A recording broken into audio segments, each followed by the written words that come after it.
ይስጥልኝ ክቡራን ተመልካቾቻችን ከኢሳት ነፃ የህዝብ ሚዲያ የሰዓቱን ዜናዎች ይዘንላችሁ ቀርበናል። ከሰዓቱ ዜናዎች ጋር ትግስት ተስፋዬ ነኝ። አብራችሁን ሁኑ። ቀዳሚ ወዳደረግነው መረጃ አልፋለሁ። 100 ኪሎዋት የሚያመነጭ የመጀመሪያው የሶላር ፕሮጀክት ተመረቀ። የውሃና ኢነርጂ ሚኒስቴር 100 ኪሎዋት የሚያመነጭ የመጀመሪያውን የሶላር ፕሮጀክት በተቋሙ ግቢ ውስጥ በመገንባት አስመርቋል። የውሃና ኢነርጂ ሚኒስቴር ዶክተር ኢንጂነር ሀብታሙ ኢተፋ በወቅቱ እንደገለጹት ተገንብቶ ለምርቃት የበቃው ፕሮጀክት ዘርፈ ብዙ ፋይዳ አለው ብለዋል። እንደ ሀገር በዚህ ደረጃ ኃይል የማመንጨት አቅም ያለው የሶላር ፕሮጀክት አለመኖሩን ገልጸው ይህኛውን 100 ኪሎዋት በማምረት የመጀመሪያው ያደርገዋል ብለዋል። ከሚመነጨው ኃይል ሚኒስቴር መስሪያ ቤቱ የሚፈለገውን ተጠቅሞ ስራ በማይኖር ጊዜ የተመረተውን ኃይል ወደ ብሔራዊ ግሪድ ማስገባት መቻሉን ፕሮጀክቱ ልዩ እንደሚያደርገው ተናግሯል። ፕሮጀክቱ ለሌሎች ተቋማት በግቢያቸው ያለውን ቦታ ለዚህ ዓላማ መዋል እንደሚቻል ትምህርት እንደሚሰጠው አውስተው በቀጣይ የሶላር ኃይልን በስፋት ለማምረት እንደሚሰራም ጠቁመዋል። ለፕሮጀክቱ $200,000 ወጪ እንደተደረገበት በመድረኩ ተገልጿል። የዳሰነች ማህበረሰብ ለዳግም መፈናቀል እንዳይዳረግ ዘላቂ መፍትሄ ማበጀት እንደሚገባ ተገለጸ። በኦሞ ወንዝ በቱርካና ሐይቅ ሙላት ምክንያት የዳሰነች ማህበረሰብ ለዳግም መፈናቀል እንዳይዳረግ በጥናት የተደገፈና ዘላቂ የሆነ መፍትሄ ማበጀት እንደሚገባ በኢፌድሪ የህዝብ ተወካዮች ምክር ቤት የውሃ መስኖ ቆላማ አካባቢና አካባቢ ልማት ጉዳዮች ቋሚ ኮሚቴ ገልጿል። ቋሚ ኮሚቴው በደቡብ ኦሞ ዞን በዳሰነች ወረዳ በመገኘት በኦሞ ወንዝ በቱርካና ሐይቅ ሙላት ምክንያት የተፈናቀሉ አርብቶ አደሮችን ተመልክቷል። ቋሚ ኮሚቴው ችግሩን ለመፍታት የሚደረጉ ጊዜያዊ መፍትሄዎችን ተዛውሮ በመመልከት በቀጣይ መደረግ በሚገባቸው ዘላቂና ጊዜያዊ መፍትሄዎች ዙሪያ ከወረዳው የሥራ ኃላፊዎች ጋር ውይይት አድርገዋል። የቋሚ ኮሚቴው አባላት በውይይቱ ወቅት እንደገለጹት የአካባቢው አርብቶ አደሮች በኦሞ ወንዝና በቱርካና ሐይቅ ሙላት ምክንያት ከሚኖሩት ቀዬ የተፈናቀሉ መንግስትና መንግስታዊ ባልሆኑ ተቋማት የተገነቡ የተለያዩ አገልግሎት ሰጪ ተቋማት በውሃ ሙላት ምክንያት ከአገልግሎት ውጪ እንደሆኑ መታዘባቸውን ተናግረዋል። ለውሃ ሙላት ችግሩ ጊዜያዊ መፍትሄ ከመስጠት ጎን ለጎን የአርብቶ አደሩን ስቃይና እንግልት የሚቀንስ እንዲሁም የተቋማትን ውድመት በዘላቂነት መከላከል የሚያስችል የተቀናጀ ስር ነቀል ጥናት ማድረግ ይገባል ብለዋል። ቴክኖሎጂ መር የሆኑ የመስኖ እርሻዎችን በኦሞ ወንዝ ዙሪያ በማስፋፋት ወንዙ ለአካባቢው ማህበረሰብ የብልጽግና መንስኤ እንዲሆን በማስቻልና የሀገሪቱ ኢኮኖሚ በአካባቢው ከሚገኘው ከፍተኛ ሀብት የሚደግፍበትን ሁኔታ መፍጠር እንደሚገባ የቋሚ ኮሚቴው ምክትል ሰብሳቢ ዶክተር አወቀ ሐምዛዬ ተናግረዋል። የዳሰነች ወረዳ አስተዳዳሪ አቶ ታደለ ሀብቴ በበኩላቸው በቱርካናና በኦሞ ወንዝ ሙላት ምክንያት ከ79828 በላይ የወረዳው አርብቶ አደሮች መፈናቀላቸውን አንስተዋል። ኢሳት ነፃ የህዝብ ሚዲያ የዳሰነች ማህበረሰብ በወንዝ ሙላት ለዳግም መፈናቀል መዳረጉን መዘገባችን ይታወሳል። በስርዓተ ትምህርት ውስጥ የሰላም ትምህርት እንዲካተት ለማስቻል ከባለድርሻ አካላት ጋር የምክክር መድረክ ተካሄደ። የሰላም ሚኒስቴር ከአፍሪካ ሴቶች የሰላምና ደህንነት ኢንስቲትዩት ጋር በመተባበር በስርዓተ ትምህርት ውስጥ የሰላም ትምህርት እንዲካተት ለማስቻል ከባለድርሻ አካላት ጋር የምክክር መድረክ አካሂዷል። የተቋሙ የሰላም ግንባታ ዴስክ ኃላፊ አቶ ወንደሰን መኮንን በመድረኩ መክፈቻ ላይ ባስተላለፉት መልእክት የሰላም ትምህርት የሀገር ግንባታ ስራችን አምድ የሆነው የሀገራችን ሰላማችንን የምናጸናበት ሀገራዊ ስሜቱ የጎላ ትውልድን የመገንባት በመሆን አስፈላጊ ነው ብለዋል። አክለውም የነጣጣይ ትርክት ስብራት በመጠገን የአብሮነት ትርክት በማከም ግጭትን የሚጠየፍና ምክንያታዊ ትውልድን ለመገንባት የሰላም ትምህርት ቁልፍ መሆኑን አስገንዝበዋል። መድረኩ በኢትዮጵያ ውስጥ በሰላም ጉዳይ የነበሩ ክፍተቶችን በማረም የሰላም ባህል ግንባታን ለማዳበር ታስቦ የተዘጋጀ ነው። አምራች ኢንዱስትሪዎች ቀጣይነት ያለው እድገት ኖራቸው ዓለም አቀፍ ተወዳዳሪ እንዲሆኑ የደንበኞቻቸውን ፍላጎት የሚያሟላ ምርት ማምረት አለባቸው።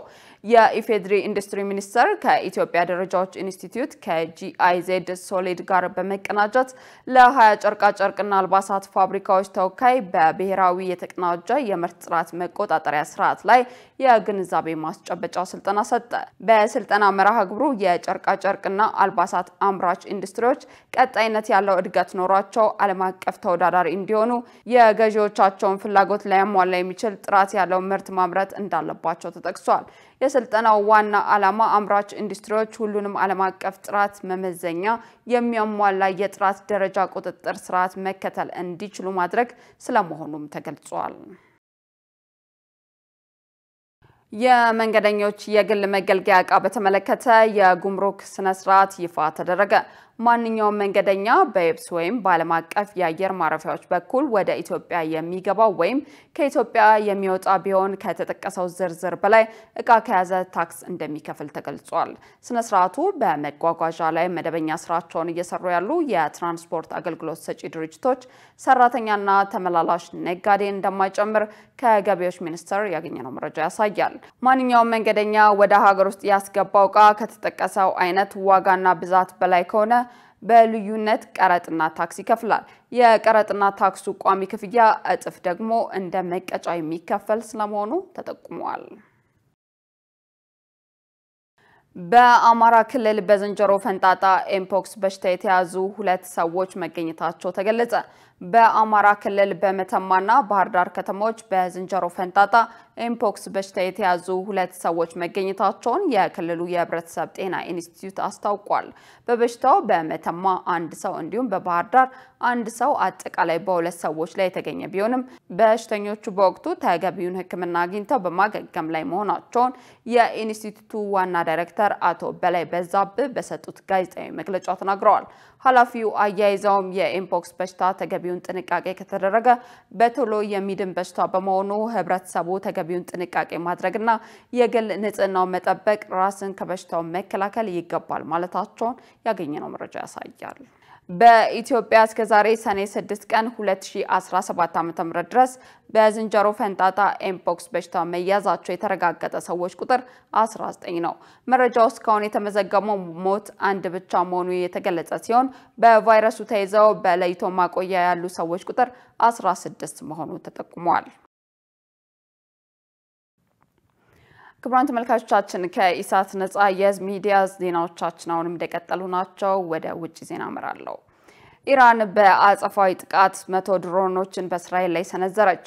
እስራኤል ምሽቱን በኢራን የኒውክሌር መሰረተ ልማቶችና የጦር ሰፈሮችን ኢላማ ያደረገ የአየር ጥቃት መሰንዘሯን ተከትሎ ኢራን አጸፋዊ ምላሽ ሰጥታለች። በዚህም ኢራን 100 የጦር ድሮኖችን ወደ እስራኤል መሰንዘሯን የቢቢሲ ዘገባ ያመለክታል። የአጸፋ ጥቃቱ ከሚፈጥረው የጸጥታ ስጋት አኳያ እስራኤል የአስቸኳይ ጊዜ አዋጅ በኢራን ላይ አውጃለች። ዓለም አቀፉ ማህበረሰብ በጥቃቱ ዙሪያ ምላሽ መስጠት የጀመረ ሲሆን አውስትራሊያ በበኩሏ በቀጠናው የተባባሰ የጦር ድባብ እንዳይኖር ይህ የማንቂያ ደውል ነው ማለቷ ተሰምቷል። የተባበሩት መንግስታት ድርጅት በበኩሉ ሁለቱም ወገኖች ውጥረቱን ከማባባስ እንዲታቀቡ አሳስቧል። እስራኤል ሌሊት ላይ ኢራን ላይ በፈጸመችው ጥቃት 6 የኒውክሌር ሳይንቲስቶችና 4 ከፍተኛ ወታደር አዛዦች ተገድለዋል።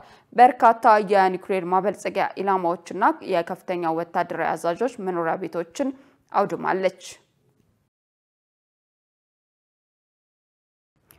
ቻይና የዲፕሎማሲያዊ ግንኙነት ካላት ከ53 የአፍሪካ ሀገራት በመታስገባቸው ምርቶች ላይ የተጣሉ ታሪፎችን ለማንሳት ዝግጁ መሆኗን አስታወቀች። ቻይና ይህንን ውሳኔ ያስታወቀችው የአፍሪካ ሀገራት ወደ አሜሪካ በሚልኳቸው ምርቶች ላይ የታሪፍ ጭማሪ ሊያጋጥማቸው ይችላሉ በተባለበት ወቅት በተካሄደ የቻይና አፍሪካ ስብሰባ ላይ ነው። ላለፉት 15 ዓመታት ቻይና የአፍሪካ ሀገራት ከፍተኛው የንግድ አጋር ስትሆን በአውሮፓውያኑ 2023 አፍሪካ ወደ ቻይና 170 ቢሊዮን ዶላር የሚያወጡ ምርቶችን ልካለች። ይህ የቻይና ውሳኔ የተገለጸበት በአህጉሪቱና በቻይና ሚኒስትሮች መካከል የተካሄደው ጉባኤ ባወጣው የጋራ መግለጫ ላይ ነው። አንዳንድ ሀገራት የተናጠል ታሪፍ በመጣል ያለውን የዓለም አቀፍ ንግድና ምጣኔ ሀብት ስርዓት ለማደናቀፍ እየሞከሩ ነው ብለዋል። በተጨማሪም አሜሪካ የንግድ አለመግባባቶችን፣ እኩልነትን፣ መከባበርና የጋራ ጥቅምን መሰረት ባደረገው ሁኔታ እንድትፈታ ጥሪ አቅርበዋል። ክቡራን ተመልካቾቻችን ከኢሳት ነጻ የህዝብ ሚዲያ ለሰዓቱ ያዝናቸው ዜናዎች በዚህ ተጠናቀዋል። ቀሪ መሰናዶዎች ወደ እናንተ መድረሳቸውን ይቀጥላሉ። ዜናዎቹን እየመራው ትግስት ተስፋዬ አብሬያችሁ ቆየው። መልካም ጊዜ